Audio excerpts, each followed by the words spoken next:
आणि आता एक नजर टाकणार आहोत 50 बातम्यांवर सुपरफास्ट स्वरूपात।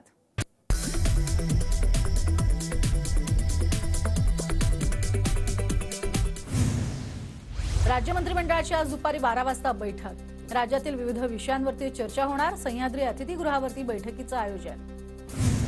उद्धव ठाकरेंच्या कोकण दौऱ्याचा आजचा दुसरा दिवस। ठाकरे आज राजापुरातल्या शिवसैनिकांशी संवाद साधणार। रत्नागिरीमध्ये सभा घेणार। अजित पवार गटाची आज सकाळी 12 वाजता बैठक। छगन भुजबळांनी दिलेल्या राजीनाम्यावरती चर्चा होणार। विधानसभा अध्यक्षांच्या निकालाविरोधात आज सुप्रीम कोर्टात याचिका दाखल केली जाणार। सुनावणी घेऊन कोर्टाने लवकरात लवकर निकाल द्यावा। ठाकरे गट याचिका दाखल करणार। 17 आणि 18 फेब्रुवारीला भाजपचं दिल्लीमध्ये राष्ट्रीय अधिवेशन। लोकसभा निवडणुकीच्या अनुषंगाने अधिवेशनाला विशेष महत्त्व। मुंबईतल्या 6 लोकसभा मतदारसंघांची आढावा बैठक संपन्न। दररोज दिवसातील 18 तास काम करा। भाजप प्रदेशाध्यक्ष चंद्रशेखर बावनकुळेंचे ऑनलाईन बैठकीत आदेश। इस्लामचे धर्मप्रचारक मुफ्ती सलमान अहझरींना अटक। 31 जानेवारीला जुनागडमध्ये प्रक्षोभक भाषण केल्याप्रकरणी गुजरात एटीएसची कारवाई। गुजरात एटीएस अझहरींना घेऊन गुजरातला रवाना। अझहरींच्या अटकेनंतर समर्थकांकडून घाटकोपरमध्ये रास्ता रोको। पोलीस ठाण्याबाहेर समर्थकांकडून जोरदार घोषणाबाजी आणि मुंबईत जमावाकडून दगडफेक। पोलिसांचा सौम्य लाठीमार। कोणत्याही अफवांवर विश्वास ठेवू नका। मुंबई घाटकोपर आणि इतर परिसर शांत। अझहरी समर्थकांच्या रास्ता रोकोनंतर पोलिसांचं नागरिकांना शांततेचं आवाहन। भाजप आमदार गणपत गायकवाडांसह 7 जणांविरोधात अॅट्रॉसिटी दाखल। जमिनीच्या वादावेळी जातीवाचक शिवीगाळीचा आरोप। शिंदे गटाचे महेश गायकवाड यांची प्रकृती अद्यापही चिंताजनक। कल्याणमध्ये आमदार गणपत गायकवाडांच्या घर कार्यालयाबाहेर पोलीस बंदोबस्तात वाढ, तर महेश गायकवाडांच्या जनसंपर्क कार्यालयाबाहेरही मोठा बंदोबस्त। नाव घ्यायचं होतं वैभव नायकांचा उल्लेख झाला उद्धव ठाकरेंचा। वैभव म्हणण्याऐवजी भास्कर जाधवांकडून 3 वेळा उद्धव असा उल्लेख। ठाकरेंनी मुख्यमंत्रीपदाच्या कार्यकाळामध्ये एक जरी व्यक्तीला आरोग्य सेवेसाठी 1 लाख रुपये दिले असतील तर मी पुन्हा उद्धव सेनेत जायला तयार। शहाजी बापू पाटील यांचं वक्तव्य।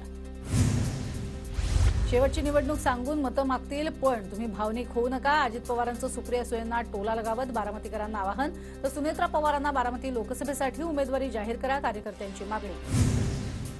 उद्या लोकसभा निवडणुकीमध्ये मला कामाची पावती द्यायची असेल तर मी द्याल त्या खासदाराला मतदान करा। आजपर्यंत वरिष्ठांचं ऐकलं, आता माझं ऐका, अजित पवारांचं वक्तव्य। नाव माहीत नसलेलेही भारतरत्न झाले, त्यांच्यासोबत महात्मा फुलेंना का बसवायचं? महात्मा फुलेंना भारतरत्न देण्याच्या मागणीवर छगन भुजबळांचं वक्तव्य।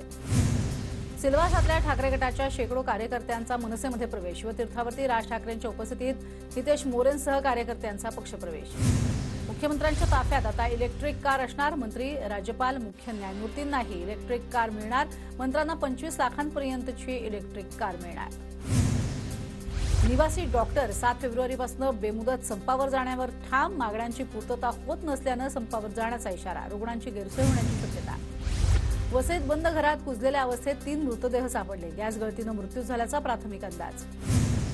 ठाणे ही 2 महानगरं बोगद्यानं जोडण्यात येणार। संजय गांधी राष्ट्रीय उद्यानाखालनं 12 किलोमीटरचे 2 बोगदे खणले जाणार। बोरिवली ते ठाणे अंतर अवघ्या 20 मिनिटात पार करता येणार। मुंबईमध्ये आता बांबूची लागवड। मुंबई पालिकेकडून शहरी हरितकरणाचा प्रकल्प येत्या आर्थिक वर्षात प्रकल्प सुरू होणार। मुंबईतल्या रस्त्यांच्या महानिविदेमधील केवळ 11 रस्त्यांची कामं पूर्ण। 2023 काढण्यात आलेल्या निविदेच्या कामांपर्यंत केवळ 11 रस्त्यांची कामं पूर्ण झाल्याचं पालिकेकडून अर्थसंकल्पात जाहीर। मुंबई महापालिकेच्या कार्यक्रमांवरील खर्चासाठी 286 कोटींची तरतूद। कार्यक्रमांचं आयोजन करण्यासाठी यावर्षीच्या अर्थसंकल्पात भरीव तरतूद। महावितरण ग्राहकांना प्रीपेड स्मार्ट मीटरची सक्ती। केंद्र सरकारच्या अर्थसहाय्यामुळे ग्राहकांना जाच। महावितरण आणि बेस्टला वीज वितरण सुधारणा निधी मंजुरीसाठी जाचकाठी। नंदुरबारमध्ये जयप्रकाश नारायण सहकारी सूतगिरणीच्या 21 जागांसाठी निवडणूक। सूतगिरणीसाठी 24 फेब्रुवारी मतदान, तर 25 फेब्रुवारीला मतमोजणी। निवडणूक बिनविरोध करण्यासाठी सत्ताधाऱ्यांचा प्रयत्न। आगामी आर्थिक वर्षासाठी मिळकत करामध्ये वाढ न करण्याचा पुणे महापालिकेच्या कर आकारणी आणि कर संकलन विभागाचा प्रस्ताव। या प्रस्तावावर स्थायी समितीच्या पुढील बैठकीत निर्णय होण्याची शक्यता।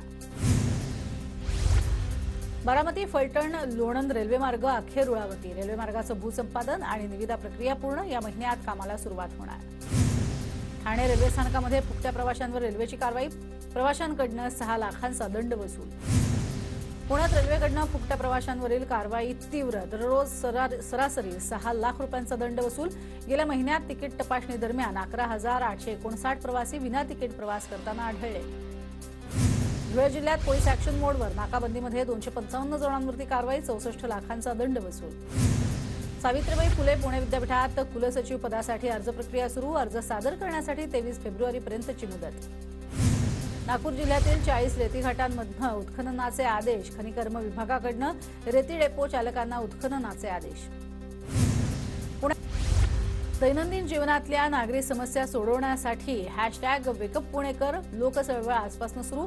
अभियानात समस्यांवरील उत्तरही पुणेकरांकडूनच जाणून घेऊन संबंधित विभागाकडे मांडून त्यावर उपाययोजना करण्यात येणार. नंदुरबार जिल्हा वाहतूक शाखा आणि शहादा पोलिसांकडून वाहनांची तपासणी. 170 वाहनं जप्त. 76,000 रुपयांचा दंड. नंदुरबारच्या विसरवाडीमध्ये चोरट्यांचा धुमाकूळ. मंदिरातील दानपेटी फोडल्यानं परिसरात भीतीचं वातावरण. गुजरात राज्यातनं होणाऱ्या गुटखा तस्करीवरती कारवाई. 14 लाखांचा गुटखा जप्त. शहादा पोलिसांची गुटखा तस्करीवरती कारवाई. परभणीच्या पूर्णा तालुक्यामध्ये रानडुकरांचा हैदोस. गहू, ज्वारी, ऊस पिकांचं मोठं नुकसान. वन विभागानं लक्ष घालण्याची मागणी. पुणे महानगरपालिका हायड्रोजन निर्मिती करणार. पीएमपीच्या इंधनाचा प्रश्न सुटणार. भविष्यात 200 टन क्षमतेचा प्रकल्पही उभारणार. नंदुरबारमध्ये भाजपच्या वतीनं गाव चलो अभियानाला सुरुवात. जिल्ह्यातील मंत्री या अभियानात सहभागी होणार. मतदान वाढवण्यासाठी भाजपचे प्रयत्न. पुण्याच्या भोर विधानसभा मतदारसंघामध्ये भाजपकडनं कमळ दिवार लेखन आणि गाव चलो अभियानाचा शुभारंभ. भाजपचे पुणे जिल्हाध्यक्ष वासुदेव काळे आणि बारामती लोकसभा प्रभारी नवनाथ पडळकर यांच्या हस्ते अभियानाला सुरुवात. धुळ्यामध्ये 86,000 कुटुंबाचे मराठा सर्वेक्षण पूर्ण. महापालिका प्रशासनाची माहिती. रत्नागिरीच्या कारवांची वाडी भराडी देवी आईला वार्षिक उत्सव मोठ्या उत्साहात साजरा. उत्सवादरम्यान देवीच्या मंदिराला आकर्षक सजावट. हजारो भाविकांची गर्दी. जळगावात बदली झालेल्या पोलीस अधीक्षकांना मिरवणुकीच्या माध्यमातून निरोप. फुलांचा वर्षाव. बँड पथकातनं पोलीस अधीक्षक एम राजकुमार यांना पुढील वाटचालीसाठी शुभेच्छा. परभणीमध्ये तुरतपीर बाबा दर्ग्याच्या उर्साला सुरुवात. 10 दिवस चालणाऱ्या उत्सवामध्ये भाविकांनी वांगी रोडवरती काढला वाजत गाजत संदल.